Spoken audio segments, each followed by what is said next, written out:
Hey you guys, AK-47 Master here, back with another episode of Sonic Adventure 2, and on this episode we're going to be starting Stage 3 Sand Ocean. Those idiots will never find my hidden base inside this pyramid. So, yep, here we are, foreshadowing, like the halfway point, or at least what I like to consider the halfway point, from the hero story. Here we are in Sand Ocean, heading off to Eggman's hidden base, which has apparently some gun material, which has probably been taken over by a gun. As you can see, the flags, the G flags, and the robots. That sounds freaking badass. G flags. I don't know. Something about that just sounds awesome. But yeah, this is Sand Ocean. So Eggman's coming back to reconquer his base, which was assumingly taken over by gun, and this works into his whole base of plans, which was not a pun I was intended to make, and I keep on dying. What the heck? I wasn't intending to make that pun, but anyways, I'll just ignore it. So let's actually do this right this time, hopefully. You know, maybe sometime this video will actually get something done. But yeah, you guys know me. I never get anything done. My Phoenix Wright Let's Play took me 62 parts to complete. I mean, compared to like someone like DSB Gaming's Let's Play of it, which took like 73 parts. Granted, he was doing it blind. I was not. Not all that impressive, but yeah, it is what it is. So getting through here is gonna kind of show us Eggman's whole plan in action. And the whole plan itself is pretty similar to any typical Sonic plan, like in SA1 and Heroes, which kind of which both of those games kind of draw parallels in terms of story. As you know, it's Sonic. It's a Sonic story. It's nothing too amazing, you know.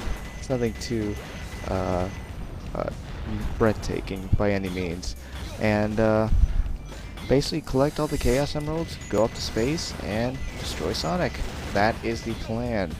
Now, whether or not he will actually achieve that plan is, well, we'll see it. Obviously, we played through the hero story, so we know what's going on. Now we're just gonna see pretty much going to play the same story just from a different perspective, which is really cool. Again, I feel that this game really did it right in the sense that instead of having the same levels just with slightly different cutscenes and stories like SA1 had, and instead we have different cutscenes and the story from a different angle, but we get new levels to play as well, which take parallels from other levels we played before.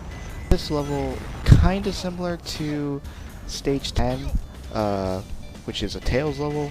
I believe it's actually called Hidden Base. I'm not sure. Whatever that level was called, you know, whatever that stage was titled, kind of similar to this, except not really.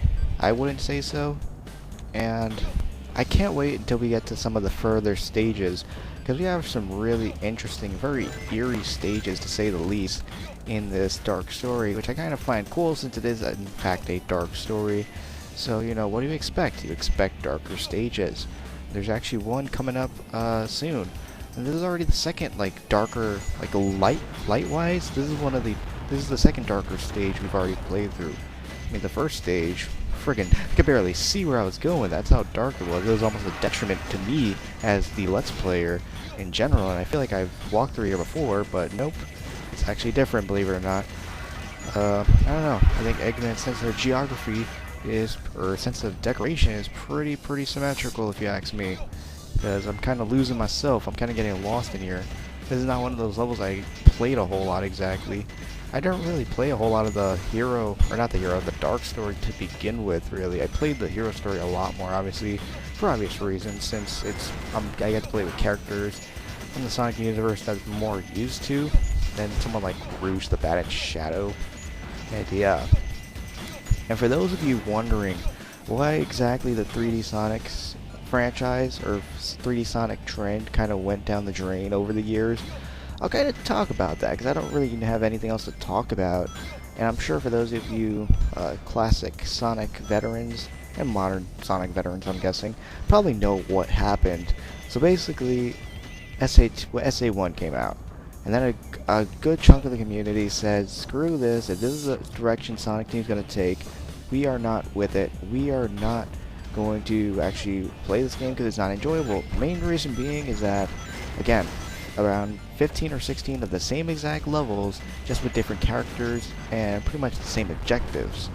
And then characters we didn't want to play as, game types or game modes, game play styles that we didn't act for, i.e. Big the Cat's fishing levels. Those were the worst. By far, the worst part of that game.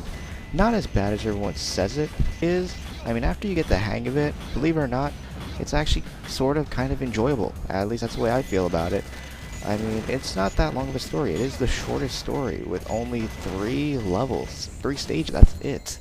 And, you know, the cutscenes take up more time than the actual stages themselves.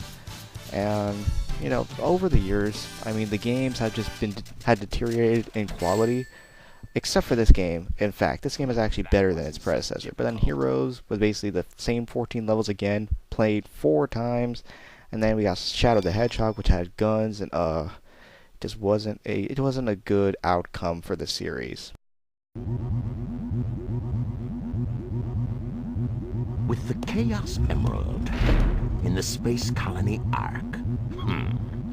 I've got to find out just what's going on up there.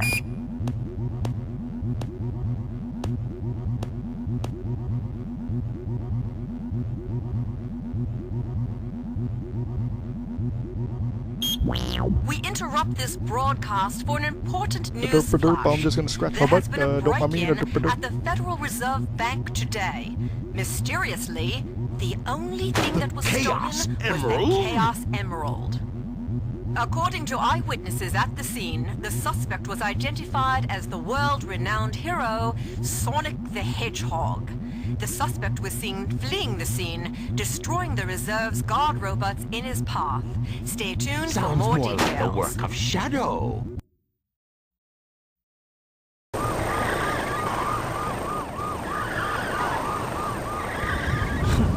How pathetic. Find them before they escape!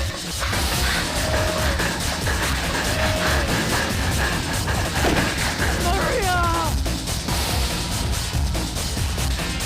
What? Shadow, I beg of you, please do Maria! it for me. For all the people on that planet. Sayonara, Shadow the Hedgehog. I still remember what I promised you. For the people of this planet, I promise you. Revenge! Alright, and this is kind of what I was talking about, that this eerie sense of backstory, and this is actually one of the branches of the dark story which kind of adds to the overall story, is Maria, the character Maria, which is considered to be Shadow's old companion, and now we actually get to play our first Shadow level.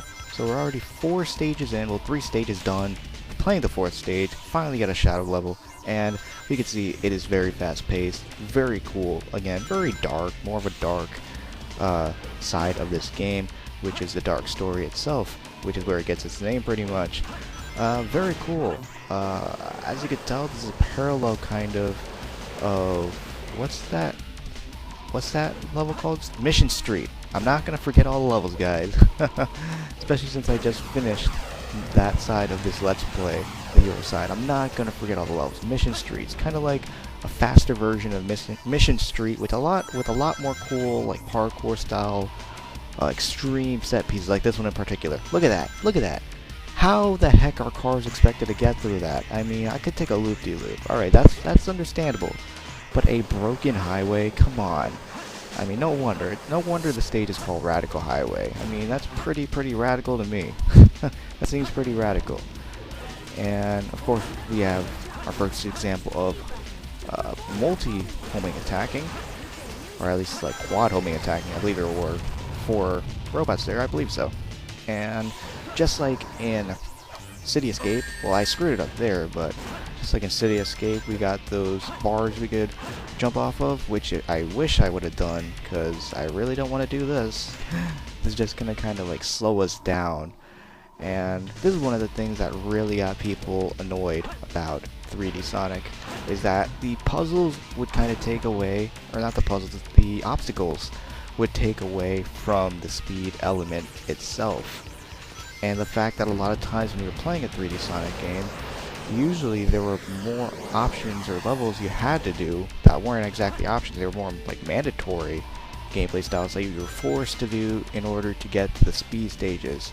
So overall, with all of this combined, a lot of people didn't like 3D Sonic. Personally, I like both. I prefer 3D Sonic because that's the style I grew up with. I mean, this was the first 3D Sonic I played.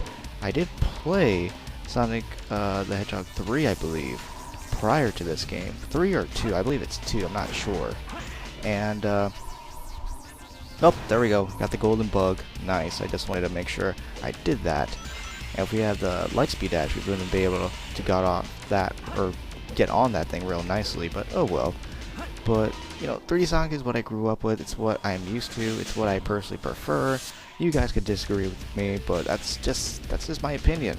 And that's being honest. Like, it's really opinionated whether you prefer 3D or 2D Sonic. It's just the fact of the matter. I know 2D Sonic is better. It is. Don't get me wrong. I just prefer 3D games. That's just me. I haven't played a lot of the bad 3D games too. That's probably why my opinion is what it is.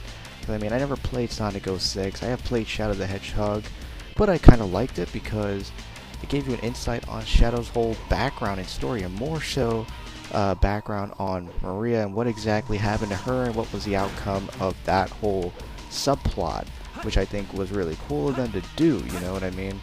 So more or less it was just fan service for people who liked Shadow, literally. Like, you don't get to play as Sonic as that game, as you would guess, considering its name. It's all about Shadow, and if you like Shadow, pretty much, it's an enjoyable game. It's an enjoyable experience for what it is. Don't agree with the guns. I think it's kind of corny that they try to adulterate Sonic by adding like little curses in there like crap and damn and even hell. I mean, come on Sonic Team, really? Are you really trying to sell it to an older audience? It's freaking Sonic. I don't care if it's Shadow. I know Shadow's supposed to be like the badass character, but come on, it's still Sonic at the end of the day. And that's about it for me, guys. I will be seeing you guys on the next episode of Sonic Adventure 2. If you enjoyed it, be sure to leave a like and comment down below. Subscribe if you're new. You got a rank B. Almost got that A rank. First one in the Dark Story. See you guys on the next episode.